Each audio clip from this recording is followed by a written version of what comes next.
ഞാൻ ഇങ്ങനെ ചിന്തിച്ചാൽ മറ്റുള്ളവരെന്ത് പറയും എന്ന് തോന്നുന്ന ഒരു വ്യക്തിയാണോ നിങ്ങൾ? നിങ്ങളുടെ ചിന്ത എന്താണെന്ന് മറ്റുള്ളവരെങ്ങനെ അറിയുന്നത്? നിങ്ങളുടെ പ്രവൃത്തിയിലൂടെ അല്ലേ? പ്രവൃത്തി നന്നായാൽ പോരെ? മറ്റുള്ളവരെന്ത് പറയുമെന്ന് ഭയക്കേണ്ട കാര്യമുണ്ടോ? ഞാൻ ചെയ്യുന്നതെല്ലാം നല്ല പ്രവൃത്തിയായിരിക്കണമെന്ന് സ്വയം ഒരു ബോധ്യം ഉണ്ടായാൽ മതി. ഭയക്കേണ്ട കാര്യമില്ല. കുഞ്ഞുങ്ങളെയും അവനവൻ ചെയ്യുന്ന പ്രവൃത്തികൾ ഏറ്റവും ഭംഗിയായിട്ട് ചെയ്യുവാനായിട്ട് പരിശീലിപ്പിക്കുക. അതേ നമുക്ക് ചെയ്യാൻ പറ്റുള്ളൂ.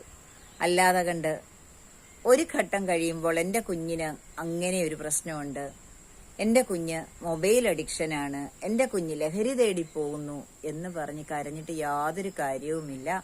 നമുക്ക് ചെയ്യാനുള്ള കുറച്ച് കാര്യങ്ങളുണ്ട്. അത് നമ്മൾ ആദ്യം മുതൽ ചെയ്തു കൊടുക്കുക. വീഡിയോ ഇഷ്ടമായോ? ഇഷ്ടമായെങ്കിൽ ലൈക്ക് ചെയ്യുക, കമന്റ് ചെയ്യുക, കൂടുതൽ ആളുകളിലേക്ക് ഷെയർ ചെയ്യുക.